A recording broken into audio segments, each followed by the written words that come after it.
Each and everything belongs to আল্লাহ সুবহানাহু ওয়া তাআলা, লিল্লাহি রাব্বিল আলামিন। সবকিছু আল্লাহর জন্য। আমি দুনিয়ার বুকে ক্ষমতার মালিক হব, প্রতাপের মালিক হব, প্রচন্ড প্রভাব থাকবে, লিল্লাহি রাব্বিল আলামিন।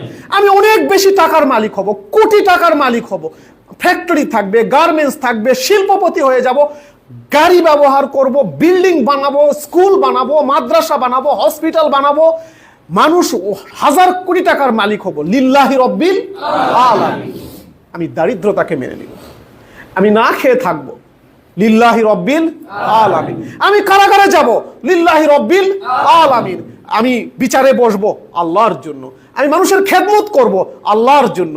আমি মায়ের খেদমত করব আল্লাহর জন্য। স্ত্রীর জন্য আমি পরিশ্রম করব, উপার্জন করব।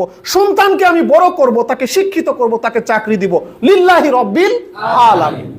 যদি এই ফিলোসফি আমরা হৃদয়ের গহীনে প্রথিত করতে না পারি, আপনি দুনিয়াতে অনেক কিছু করবেন, কিন্তু আলটিমেটলি দুনিয়ার বুক থেকে মুছে যাবেন। কিন্তু নিয়তের ইখলাস, বিশুদ্ধ নিয়ত এবং আল্লাহর জন্য ফানা ফিল্লাহ হয়ে যাওয়া যদি আমরা হতে পারি, এই দুনিয়াতে মৃত্যুর পরেও আমরা বেঁচে থাকবো ইনশাআল্লাহ।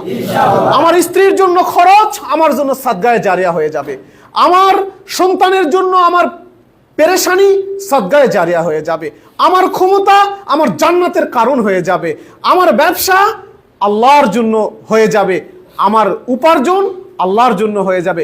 ইচ অ্যান্ড এভরি জীবনটা ফানা ফিল্লাহ। আমি হাঁটবো, আমি হাসবো, আমি কাঁদবো, আমি হাত উঁচু করব, আমি হাত মুষ্টিবদ্ধ করব, হাতে হাত করা পড়বে, ইচ অ্যান্ড এভরিথিং সব কিছুই হয়ে যাবে তখন আল্লাহর জন্য।